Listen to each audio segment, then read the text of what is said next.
From the library of the New York Stock Exchange at the corner of Wall and Broad Streets in New York City, you're inside the Ice House, our podcast from Intercontinental Exchange on markets, leadership, and vision in global business. The dream drivers that have made the NYSE an indispensable institution of global growth for over 225 years. Each week, we feature stories of those who hatch plans, create jobs, and harness the engine of capitalism. Right here, right now at the NYSE and at ICE's exchanges and clearinghouses around the world. And now welcome inside the Ice House. Here's your host, Josh King of Intercontinental Exchange. Okay, here's a few thoughts on a topic that some consider taboo.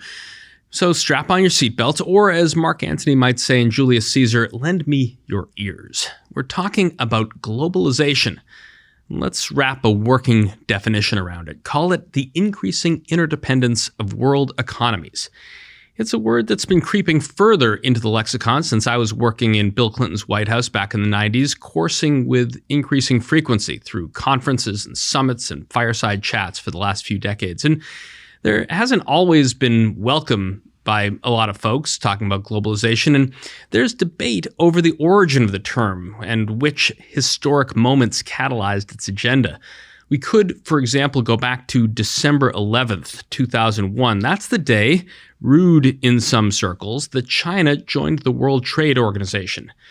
A year and a half earlier, in May 2000, Clinton had this to say when Congress first approved the move. He said, "Today, the House of Representatives has taken a historic step toward continued prosperity in America, reform in China, and peace in the world." And he went on, and I'll do my Clinton imitation here, "It'll be a new open door for trade in America, a new hope for change in China." A succession of Chinese leaders, Jiang Zemin at the time, followed by Hu Jintao, and since 2012, and for the next 5 years at least, Xi Jinping, smelled opportunity in Clinton's words, expressing the promise and hope of furthering free trade and the opening of China's then isolated economy to the world. Globalization, Clinton added, is not something that we can hold off or turn off. It is the economic equivalent of a force of nature, like wind or water.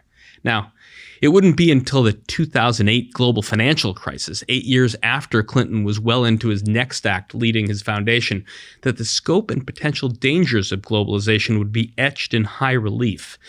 The president taking office that year, Barack Obama, had earlier warned at a commencement address at UMass Boston, "As the world continues to change and we become more connected to each other, globalization will bring both benefits and disruptions to our lives. But either way, it's here and it's not going away." We are reminded of those vulnerabilities, it seems now every day, particularly clear with our experience during COVID-19 and the war in Ukraine. The sort of resignation to fate that Clinton offered in 2000, it's not whether globalization will proceed, but how, is resurfacing with a vengeance now, 22 years later.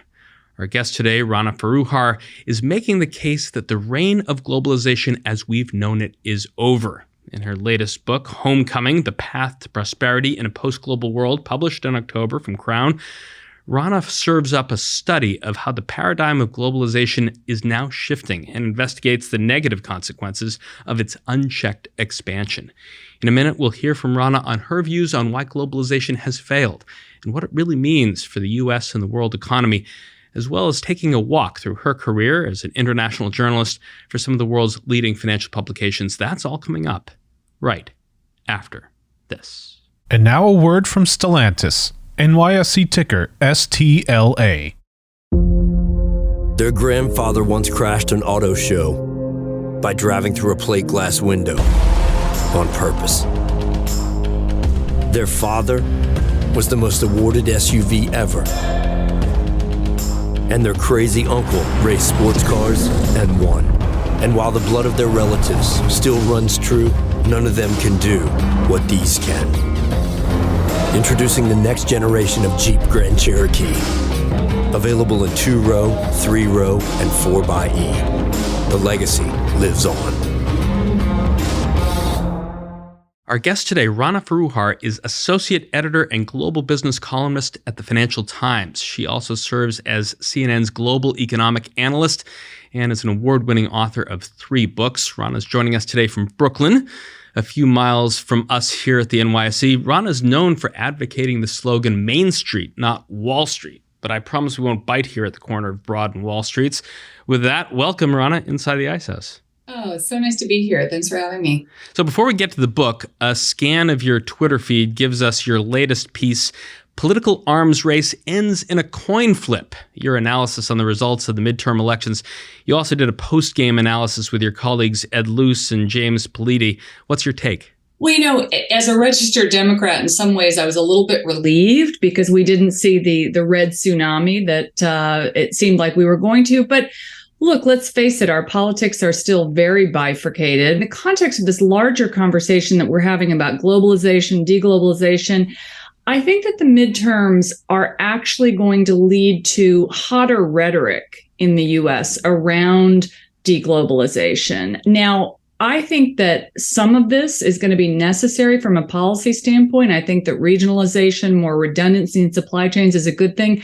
But I am worried that the battle for the American working class is going to mean that both sides of the aisle, Democrats and Republicans, are going to be participating in a lot of anti-China rhetoric.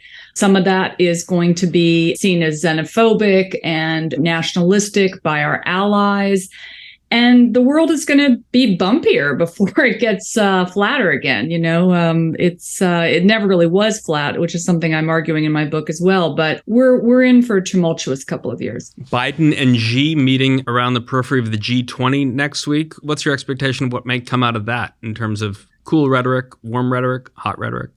The meeting next week is going to come around the same time that the U.S.-China Commission, which is the congressional commission that looks at investments between the two countries, is coming out with its new report, which is going to be hawkish, let's face it. And so I don't expect Biden to back down from any of the key policies that the U.S. has instituted, the high-end semiconductor export ban. I think you're going to see actually maybe more calls for decoupling. But in a best-case scenario, my hope for Biden and Xi would be, let's get some red lines going. Let's get some communication going. Let's get an organized plan for how decoupling happens, because the last thing you want is fuzzy lines, blurry lines. We don't really in this country have a clear day 1, day 2, day 3 plan for what would happen if, let's say, there was a blockade of Taiwan. So I think it's important that we take down some of the provocativeness and come up with some clear lines for what's going to happen next. So when you wrote your midterm piece and then published more stuff in the FT, Ed Luce parried your thoughts by invoking the Einsteinian quantum coin tossing, that the total number of heads is uniform regardless of how big the number of coins are used. But if the biggest coin of them all, Donald Trump, gets in the 2024 race next week, as expected, how does that change maybe Ed's calculus or yours? Well, it's interesting. If you look at the midterm results, you saw very mixed results for Trump-backed candidates. So this is not a clear victory. I think what happened in Florida shows you that Ron DeSantis has a real shot at the whole game. Again, I think it's going to come down to which side can convince working people in America that they have their back economically. And, this is my whole sort of unified thesis of how the world economy works. I think global markets have simply become too disconnected from national politics. And I think that you see both sides of the aisle, certainly the kind of MAGA coalition on the right, but also a lot of more moderates in the middle, and certainly far left, the Sanders-Warren contingent, saying, look, we've got to remoor place and wealth. You cannot have the majority of Americans feeling that the global system is not working for them. So let's skip back to the prior week before the midterms, Rana, when we all watched the weird goings-on at the 20th Party Congress in Beijing. Your piece was titled Preparing for the Reality of the U.S.-China Chips War, in which you wrote, the only thing worse than willful blindness is not being prepared for reality. Let's unpack that. What are the main issues you're trying to unveil to Americans in terms of willful blindness? Well, look, I've been going to China for over 20 years, and I remember my first trip there looking around as a business reporter and thinking, oh my God, this is an incredible market, incredible opportunity, a rich, old, deep country, that is in many ways more diverse and vibrant than the US in certain ways. But it was certainly not, to me, a country that was seamlessly going to come into the Washington consensus. And yet policymakers and business leaders have been pretending, really, since 2001, that was going to be the case. We know why that is in the case of CEOs. They were looking for the next quarter of growth and hoping beyond hope that what is, the world's largest consumer market is ultimately going to be profitable for them. From a policy standpoint, you had, frankly, I think a lot of hubristic leaders thinking that, oh, trade will make them free like us. It'll make everybody more similar. I think that was arrogant, and I think it was wrongheaded. I'll tell you another anecdote. Maybe 15, 20 years ago, I was in China talking to, at the time, a wind executive, a Danish wind executive. And I had asked him, he was number one in the wind market in China at the time, had a conversation with the executive team. And I said, so how are things going? And they said, yeah, they're going pretty well. I think, in the next 5 years, we'll probably be in the number 4 or 5 spot. And I was like, well, wait a minute. Okay, why is that good news? And B, how do you know so precisely? And they said, well, that's what Beijing told us.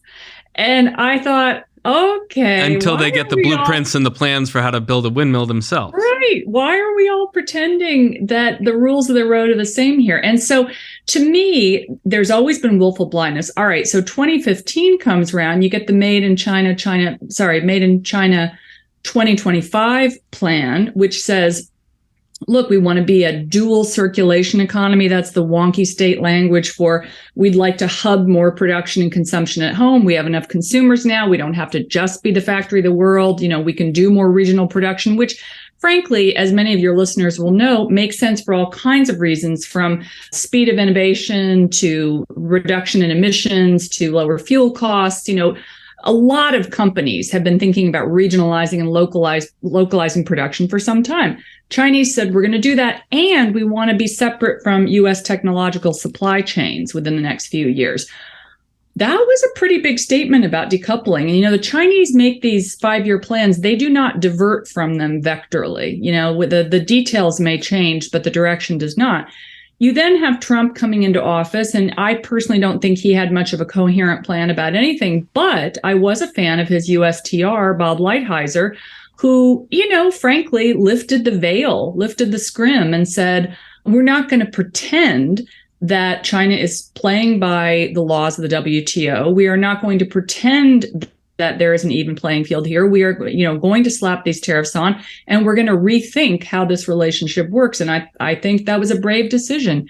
You then see the Biden administration and Catherine Tai, the new USTR, basically following those trade policies, but then starting to wrap the U.S. response in a little bit more coherent industrial strategy. And the question for business leaders, I think at this point, and I know many of them are lining up at the door to the Commerce Department to get some answers, is where to place the bets now. What are the rules of the road going to be? I mean, we have seen in the last few weeks, after the export ban on high-end chips, more changes in the semiconductor supply chain than you saw in the entire Trump presidency. What comes next? And that's really the big question for the next few weeks, months, and years. Let's shift a little bit, and we'll come back to China a little bit later, Rana. But just last week, the FT broke the news of Russia's decision to rejoin the deal to allow shipments of Ukrainian grain throughout the Black Sea to help alleviate the global food crisis. As Ukraine is the leading supplier of grain and other agricultural products, what weight does this hold on the ongoing global supply chain issue that you've been covering? Well, it's definitely going to help somewhat with commodities inflation, and that's a big deal. But is it going to mean that we're going to somehow reset to the mid-1990s? I don't think so. I think that between COVID and the war in Ukraine, you've seen a lot of people finally wake up to the fact that there is a politics in the political economy. We've been pretending now for 40 years, Friedman-esque, Chicago school, markets are efficient, all boats will rise, put things where they're cheapest. That paradigm works. when all things are equal and there is nothing else bad going on in the global economy, from geopolitics to climate change to major monetary policy shifts. We have all of those things happening now. I mean, all of the underpinnings of the last half century of globalization, cheap capital, cheap labor, cheap energy, all those things are changing. And so what I see, and the statistics back this up, is most big and even medium and small companies looking for redundancy, looking for, if not localization or regionalization, at least let's have 3 or 4 places we can get supply, not just one. And we're going to talk about that a little bit more as well. But let's now, you mentioned the last half century, so let's talk about the sort of half-century journey that led to the creation of Homecoming. So, from CNN to the FT to authoring your 3 books, you wear a lot of hats. I mean, last year we had on the podcast one of your colleagues from the FT, Gillian Tett, to talk about her book, Anthrovision. And we saw a photo on Twitter of you celebrating the launch of Homecoming. How's the book launch been going so far, and what's been the response you've been getting? Well, I feel very blessed. It's gone swimmingly, to be honest. I've been a little exhausted, in fact. And we're a little late. We didn't quite get the podcast upon publication date, but I'm glad we got you on. Well, me too. And I'm really grateful. I would love to hear from your listeners and be in conversation with people. The book has been very well received. And again, I think it's testament to the fact that it's the right time.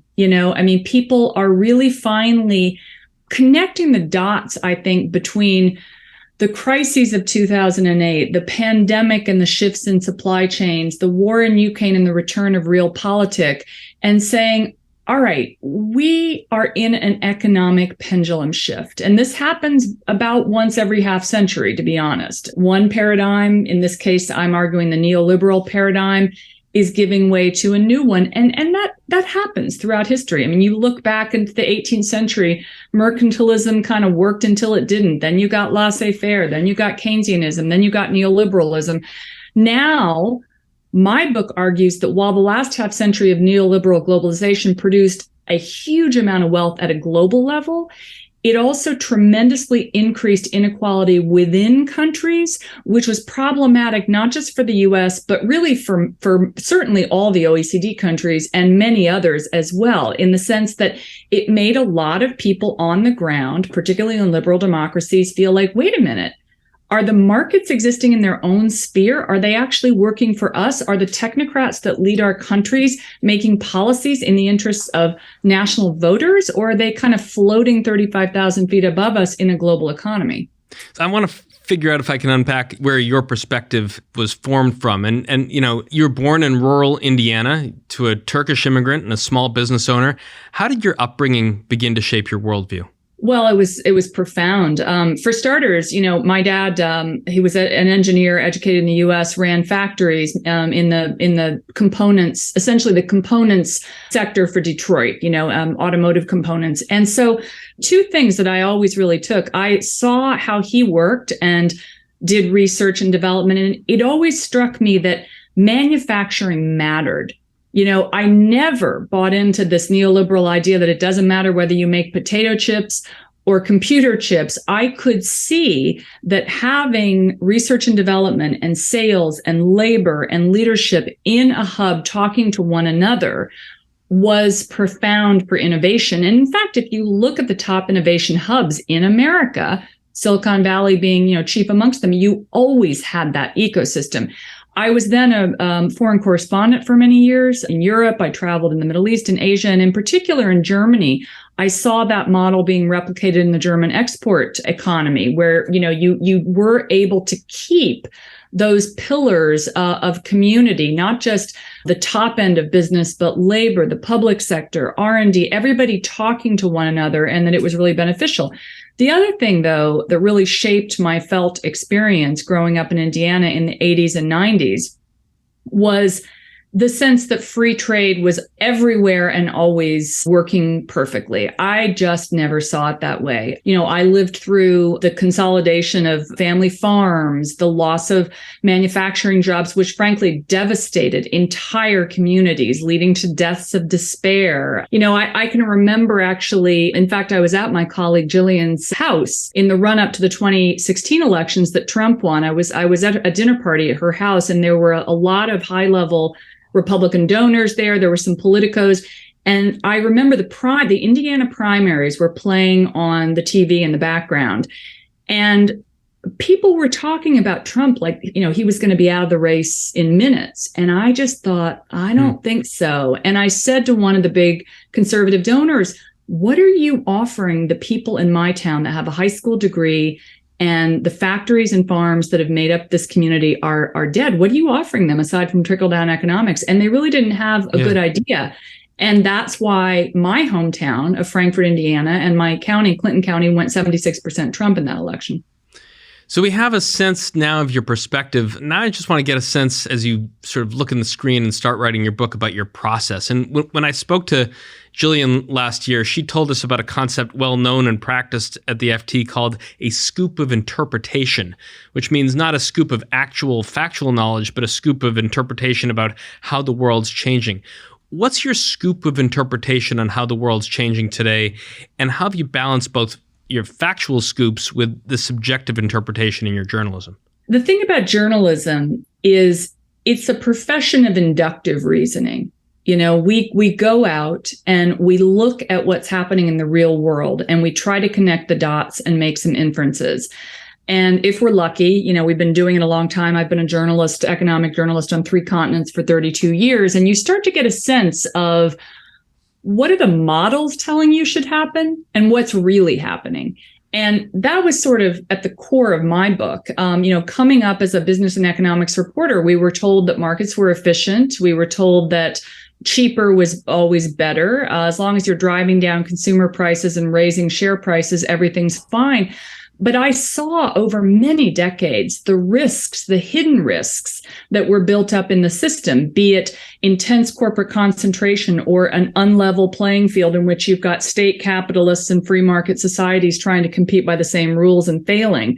And, at the end of the day, economics is about data, it's about ideas, but really it's about people. And so generally when I write a book, there's 1 or 2 kind of galvanizing moments that help kind of propel me forward. And for this book, it was a conversation, in fact, that I had a number of years ago with Richard Trumpka, who's the late head of the AFL-CIO, former coal miner, then lawyer, then activist. I went down to see him because I wanted to talk to him about what the conversations were during the Clinton administration in the 90s and in the noughties, in the run-up to NAFTA, China into the WTO in 2001.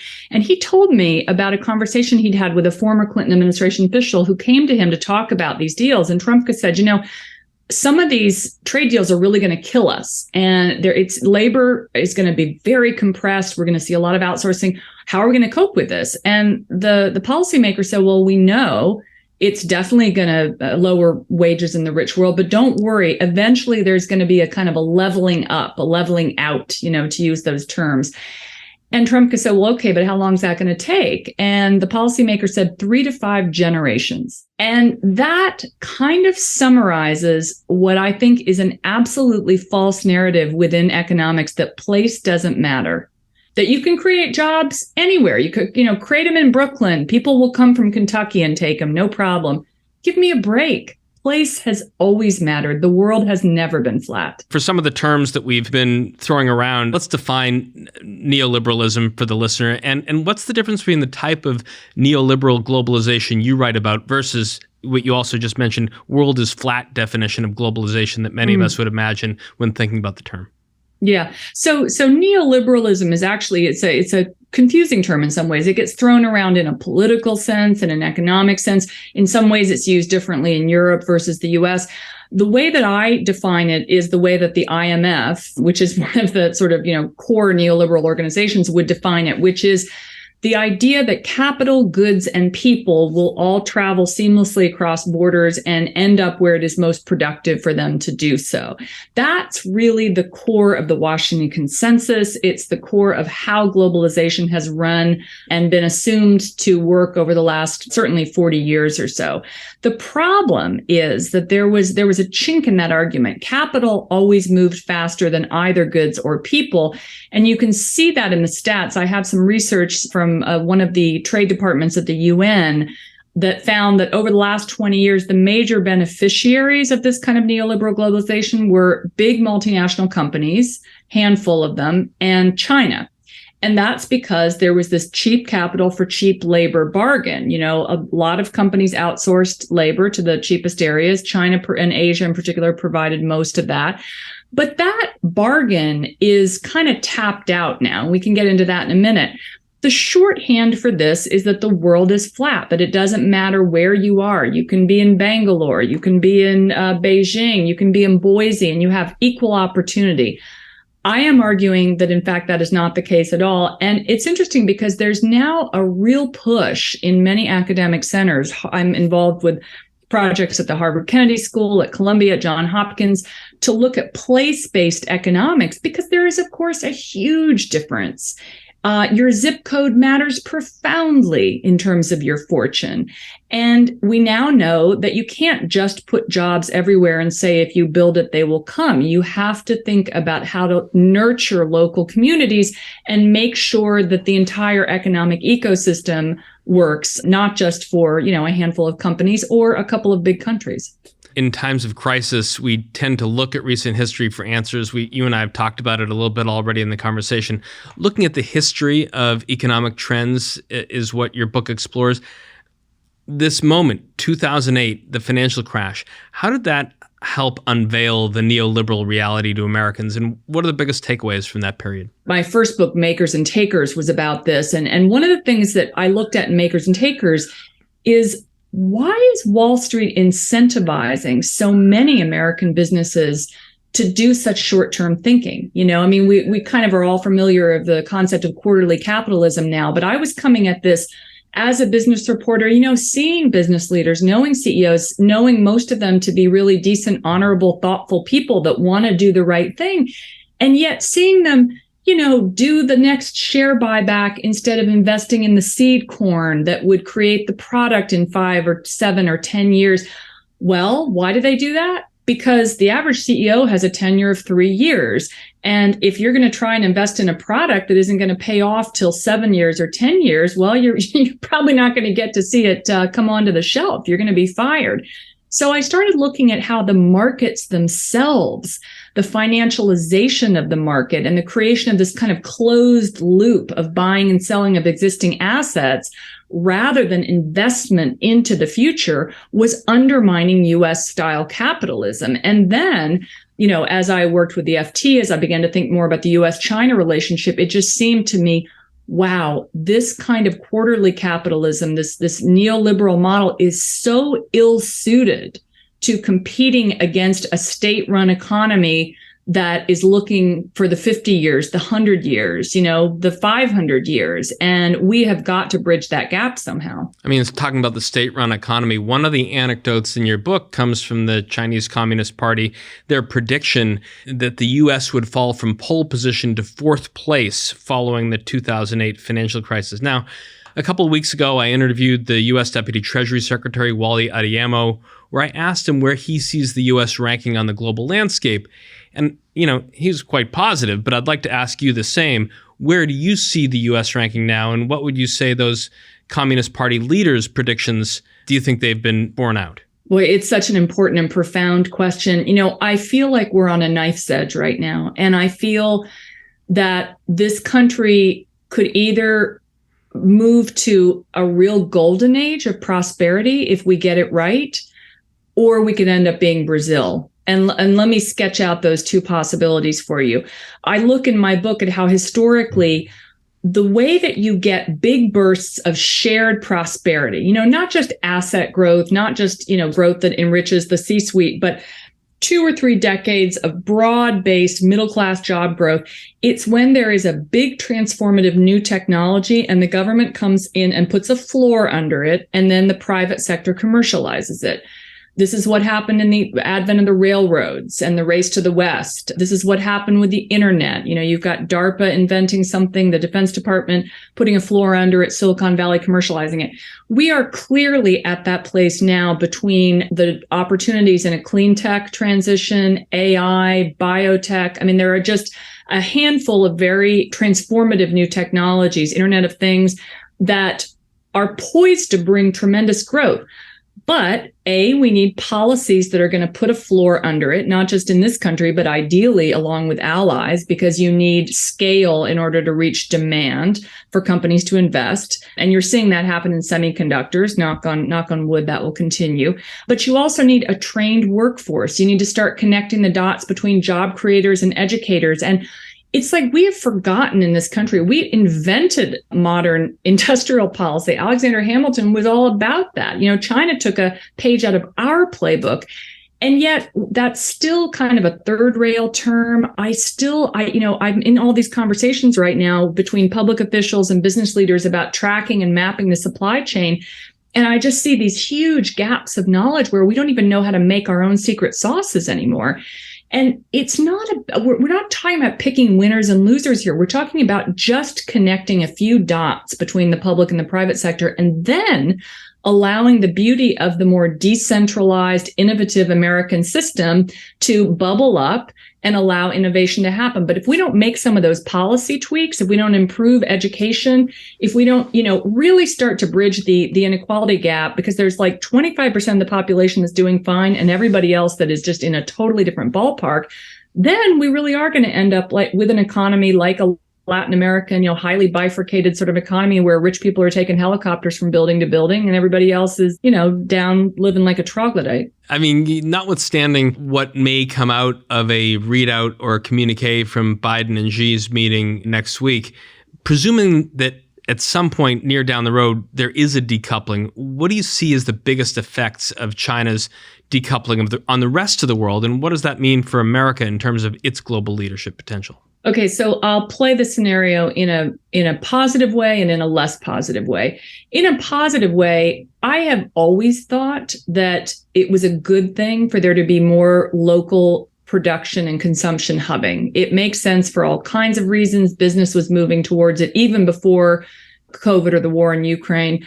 It never made sense to have 92% of all the world's high-end semiconductors produced in Taiwan. Like, in what world is that a good thing when you've got climate change, geopolitical strife? We've seen, frankly, with tsunamis in Japan and how they've disrupted the auto industry, or how factory collapses because of multiple layers of outsourcing have resulted in brand degradation for retailers. There's risk in far-flung supply chains.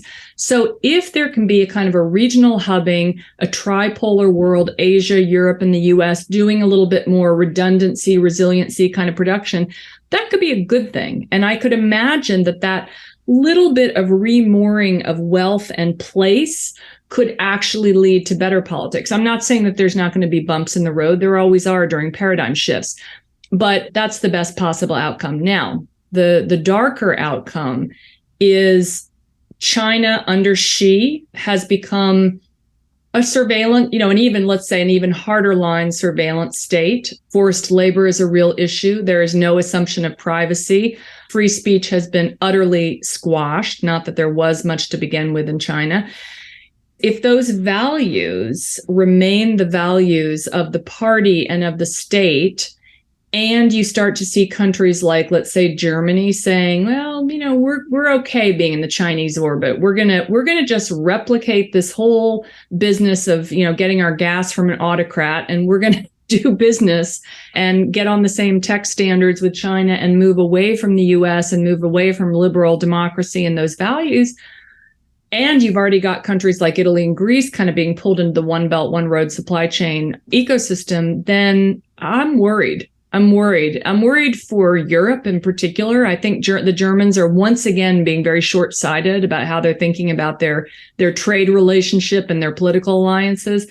But I'm also worried for the US because, I don't think it's ideal to go it alone. Do I think we could? Well, we're in a better position than many regions because we have food, fuel, and consumer demand here.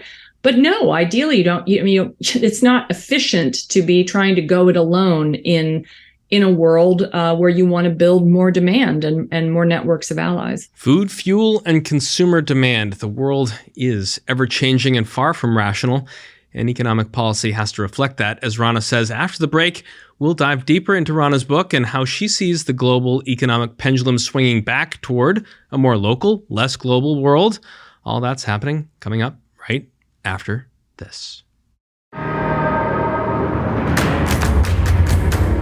Connecting to opportunity is just part of the hustle. Opportunity is using data to create a competitive advantage.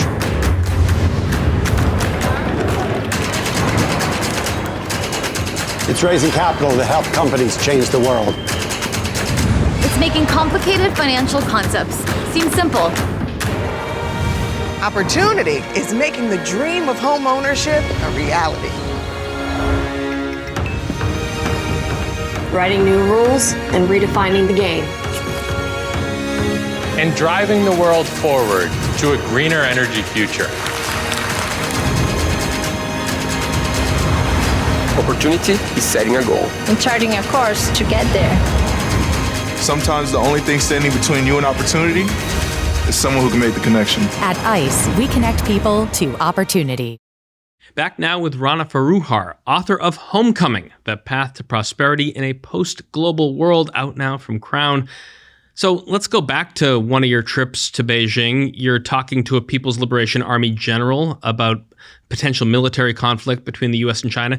Yesterday, right here at the New York Stock Exchange, we had the chairman of the Joint Chiefs, Mark Milley, and the Navy Secretary, Carlos del Toro.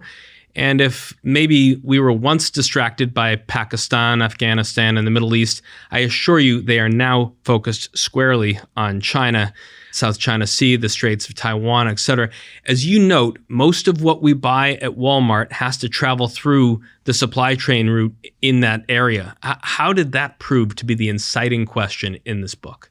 Again, as somebody that is an inductive reasoner, a journalist that's just been looking on the ground for some time, it was always amazing to me that we didn't connect the dots between politics and economics. I mean, I remember actually being at PACOM many years ago, and this was way before anybody was talking about conflict in the South China Seas, and they put up a heat map and showing, immediate conflict, midterm, and then longer term. And the immediate was at that point all focused on Afghanistan. You were starting to see some Iraq issues. The midterm was kind of moving east, but then the long term was all in the South China Seas. And I remember looking at that map and thinking, oh my God, why is every CEO in America not thinking about this? Well, because we were buying into the world is flat model. We were, looking at getting costs off the balance sheet, doing what Finance 101 would tell us to do, which is, move things where they're cheap, look at labor as a liability, not an asset. I mean, these were things that business leaders were taught to do. It's not like they were making totally irrational decisions. They just were not looking at the hidden risks. And, you mentioned this conversation I had with the PLA general. It was a woman, interestingly. And I remember it was around the time of the Edward Snowden leaks that I was there. And people were, as they say in Casablanca, shocked that, there was this overlap or information sharing between tech companies and the government. And she laughed and she said, in China, there's no difference between companies and the country. They are one and the same. So it was yet another one of those moments that said to me, wow, we've got fundamentally different models here, and let's stop pretending that they are ever going to seamlessly be conjoined. As we were reading your book and thinking about the other places that you've been talking, one of the conversations that struck us was your recent interview that you did on Amanpour and Company. I want to hear just a brief clip of what you said on that show. Price of the things that make you middle class, right? Housing, education, healthcare in America, they were rising at multiple times core inflation, even before we had this latest bout of inflation.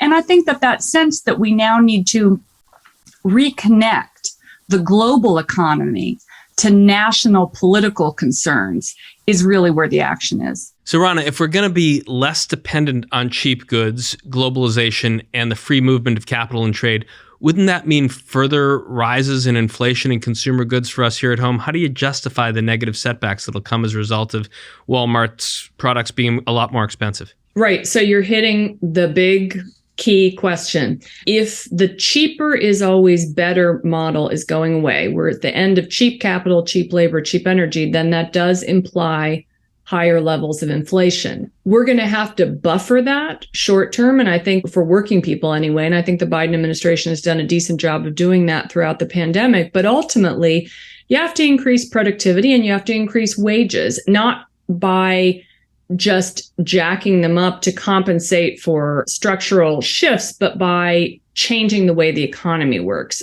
If you look at our economy in this country over the last 20 years, we've moved from being a country that makes things to a country that eats things. I mean, if you discount the recent reshoring of manufacturing jobs, which is down to a few different factors, including higher energy prices in Europe, which is pushing certain European countries to put production in the US, the loss of manufacturing jobs in the last 20 years or so was met by an almost equal rise in fast food jobs and service work.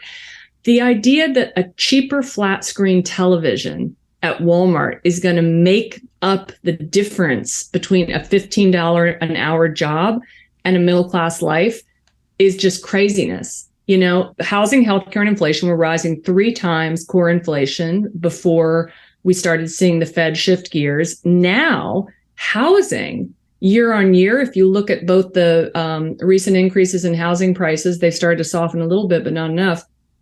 And the rate hikes, it means it's over 50% more to hold a mortgage year on year. And yet 5% wage inflation. I mean, the cheaper is cheaper model just doesn't work. Now, I do think that we are moving at a global level towards really starting to price the true cost of goods and services. So if you look at, was that cotton harvested in Xinjiang? Was that garment made with child labor? How many thousands of miles was it toted? And what was the cost of fuel and carbon emissions for that journey? Those are the sorts of things that regulators really in all 3 regions, US, Europe, and China, are starting to price into the model. And once you get those prices, and I do believe that ultimately we're going to move to a system in which you're almost going to have like a nutritional label on products so that you'll be able to really see the cost, the true cost of what's there. I think that that's going to fundamentally change not just consumer buying patterns, but the way we think about the economy. And I think federal policymakers are going to, and all policymakers actually are going to be thinking much more about the production side and not just about redistribution. Do you see that as a source of potential bipartisanship? I 100% do. If you look at the industrial policy blueprints of like a Marco Rubio versus an Elizabeth Warren, there's not that much air between them. So if we are headed toward more regionalization, as you say, I want to go to another quote from your book. Regionalization and localization are the future, and the world is already resetting. Countries, cities, individual communities are increasingly shaping their own future. Supply chains shortening. Capital-labor divide is finally shrinking away from the technology for innovation. It's making it possible to move jobs and wealth to a far greater number of places, including back home. So if it seems like we're headed on track, as you point out, what do you see as driving the trend, and mostly how hopeful are you that we're going to achieve it, and in what time frame? So a few different tailwinds. Let me start with one that we haven't talked too much about, which is technological disruption. We are with decentralized manufacturing, additive manufacturing, 3D printing, combined with big data like, you know, the Internet of Things, all the things that we have in our phones are moving into the industrial space. We're on the verge of a disruption that is going to mirror 2007, but this time in the business sphere. That's going to have incredible productivity enhancing effects. It also may be very deflationary, which is interesting. That could be a big deflationary trend in the economy. Already, you can see throughout COVID, the rise of additive manufacturing. It's up 22% year on year. You're seeing big companies start to say, we have the technology now to make things locally. It just does not make sense to have large, complex supply chains. You can print industrial products. You can print cars. You can even print houses. There's a company in Austin called Icon that is 3D printing $250,000, 1,500 square foot middle class housing, very cool looking houses that's helping to solve the housing crisis in Texas. So all of these things, vertical farming, moving away from big, very polluting, expensive industrial farming to these kinds of more decentralized, resilient systems that allow you to actually grow produce, up a wall. Google feeds its entire campus this way in California. These things are going to just gain more and more steam. And I think, particularly for an economy like America's, that decentralization is just a huge strength. That is our traditional strength. Speaking about regional blocs last month in Washington, D.C., the Deputy Prime Minister of Canada, Chrystia Freeland, talked about her global vision embracing a deglobalization tactic that she referred to as friendshoring. I've also heard it talked about by Treasury Secretary Yellen and the Deputy Secretary Wally Adeyemo when I talked to him a couple weeks ago. How do you see the U.S. working with our neighbors again, like Mexico and Canada, in the near future? Well, my hope is that we would get a smarter regionalism this time. And I thought Christia's speech was great. And I also thought that it was a real landmark in a way, because, Chrystia, who's a former FT colleague, is quite, she's quite a centrist, and she's a bit of a globalist, I would say. But she's saying, look, it doesn't make any sense to get your energy from an autocrat. It does matter whether you can create middle-class jobs as well as cheap products. And so you're starting to see Canada and the U.S. cooperating on EVs. I think that you could do a lot more in that area together. I mean, in my dream, I would love to see a U.S., Canadian, Mexican industrial policy around the whole stack, starting with lithium batteries, because you've got a lot of the intellectual property for those things that are held in small companies in both the U.S. and Canada. You've got energy from Canada. You've got production and consumption in Mexico and in other Latin American countries. And you've got all three of those things in the U.S. So it just makes sense to have that kind of regional hub. Ideally, I would love to see Europe coming on board with some similar standards. I think that they should certainly do their own incentivization of green technology. I think that it's great that they're making their own semiconductors. Again, it's about resiliency. My friend Barry Lynn at the Open Markets Institute came up with this idea called the rule of 4, that in critical supply chains, you want to have 4 companies, 4 locations. You want to create more resiliency and redundancy so you don't run into the kind of roadblocks that fueled inflation over the last few years.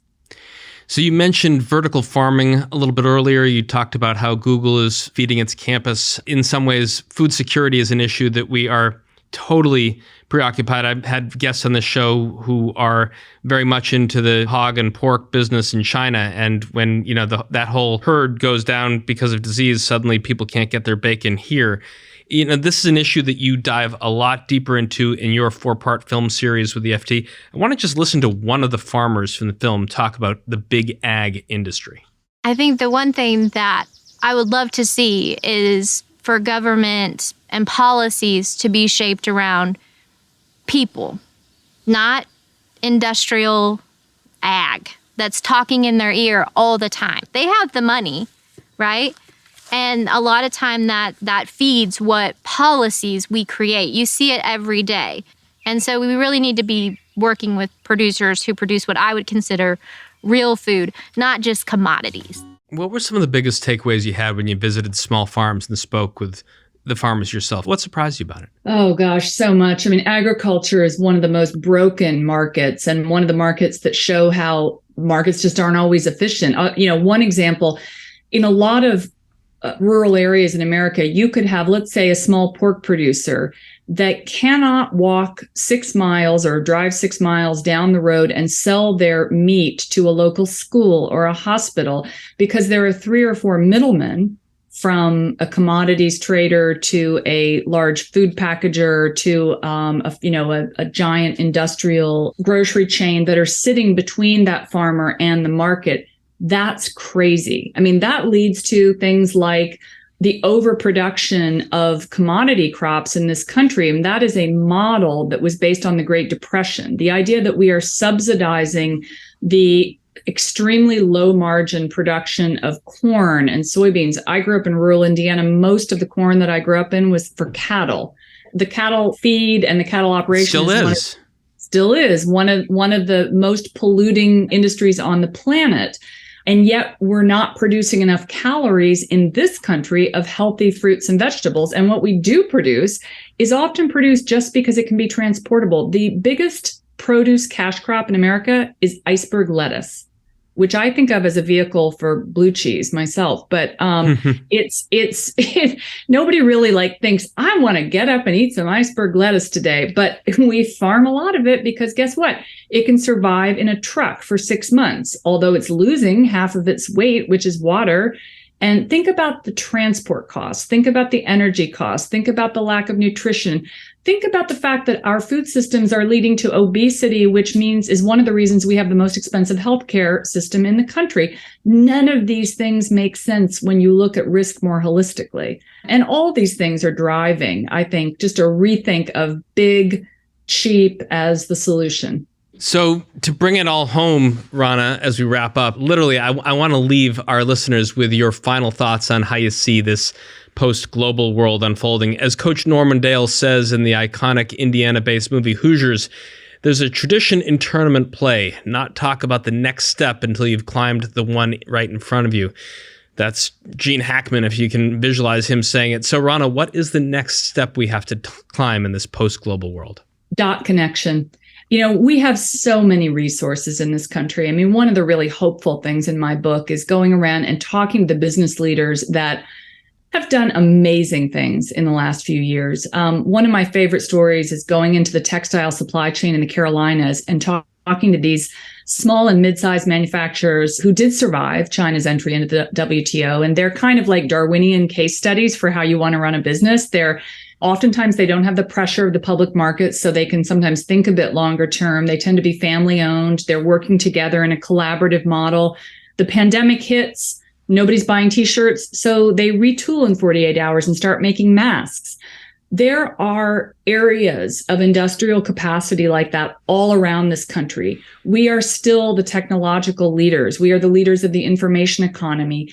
We have success stories at a local level. All we have to do is start connecting the dots and believe that there is a different kind of future available to us. All we have to do is start connecting the dots. Maybe a little more complicated than it sounds, but perhaps we can get there. Rana, thank you so much for joining us inside the Ice House. Thank you so much for having me. That's our conversation for this week. Our guest was Rana Foroohar, author of Homecoming, The Path to Prosperity in a Post-Global World.